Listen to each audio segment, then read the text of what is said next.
애플이 아이폰과 맥북에 중국 CXMT의 메모리 칩을 테스트하고 있다는 보도가 나왔어. 보도상 논의 대상은 중국에서 판매되는 제품이 중심이야.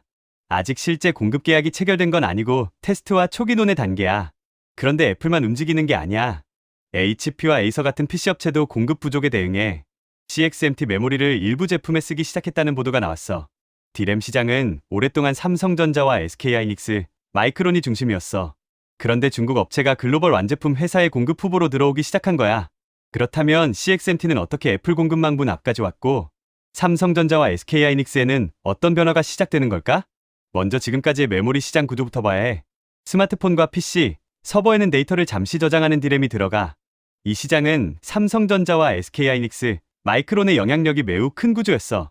CXMT는 2025년 글로벌 D램 시장에서 약 7.7%를 차지한 세계 4위 업체야. 아직 기존 3사와 격차는 크지만 글로벌 고객의 공급 후보로 올라오기 시작했어. 이번 변화가 시작된 이유는 크게 두 가지야. 첫째는 AI가 메모리 생산 능력을 빠르게 끌어가고 있기 때문이야. AI 서버에는 일반 서버보다 훨씬 많은 고성능 메모리가 필요해. 엔비디아 같은 AI 가속기에는 HBM이 대량으로 들어가. 삼성전자와 SK하이닉스, 마이크론은 수익성이 높은 HBM과 서버용 메모리의 투자를 늘리고 있어. 그러면 PC와 스마트폰용 범용 메모리의 공급 여유는 줄어들 수 있어.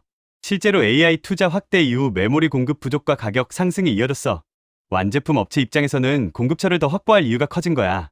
둘째는 CXMT가 공급할 수 있는 물량을 빠르게 늘리고 있기 때문이야. CXMT는 베이징과 상하이, 허페이에서 생산시설 확대를 추진하고 있어.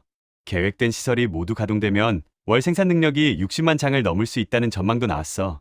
공급업체가 원하는 양을 안정적으로 만들지 못하면 애플 같은 대형 고객의 선택지가 되기 어려워. 그래서 CXMT의 증설은 단순한 중국 반도체 투자 뉴스와 의미가 달라.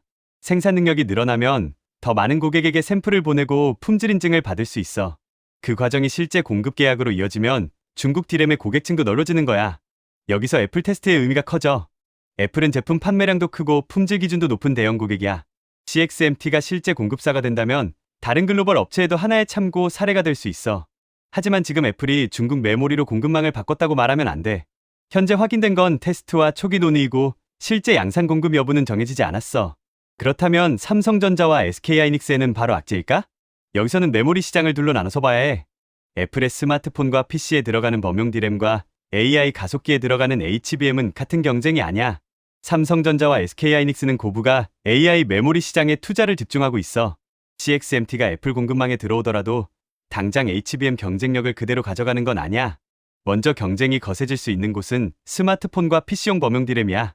범용 D램 공급업체가 하나 더 늘면 고객사의 협상력은 커질 수 있어. 애플이나 PC 업체가 여러 공급사의 가격과 물량을 비교할 수 있기 때문이야. 기존 메모리 업체 입장에서는 점유율만의 문제가 아니야. 고객사가 공급처를 넓히면 범용 제품의 가격과 마진 경쟁도 강해질 수 있어. 반대로 CXMT가 기존 삼강과 바로 같은 위치에 서는 것도 아니야. 먼저 품질과 수율을 확인해야 해. 샘플 테스트와 대규모 양산 공급은 전혀 다른 단계야. 생산 능력도 변수야. 증설 계획이 있어도 실제 공장이 가동되고 원하는 수율을 확보해야 물량이 늘어. 미중 규제도 남아있어. 애플이 중국산 메모리를 쓰더라도 규제가 실제 조달 범위를 제한할 가능성이 있어. 그래서 테스트 한 번만 보고 메모리 시장이 바뀌었다고 판단하기는 일러. 품질 인증과 실제 공급 계약, 대량 공급까지 이어지는지를 봐야 해. 결국 애플의 CXMT 테스트에서 중요한 건 중국 칩 하나가 아이폰에 들어가느냐가 아니야. AI가 메모리 공급을 빠듯하게 만드는 사이 CXMT가 생산 능력을 키우며 새로운 공급처로 진입하고 있다는 거야.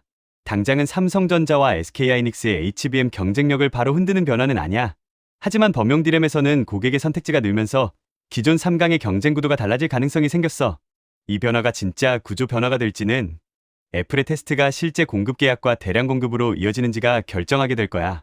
오늘의 돈의 시그널은 여기까지야. 다음 신호에서 다시 만나.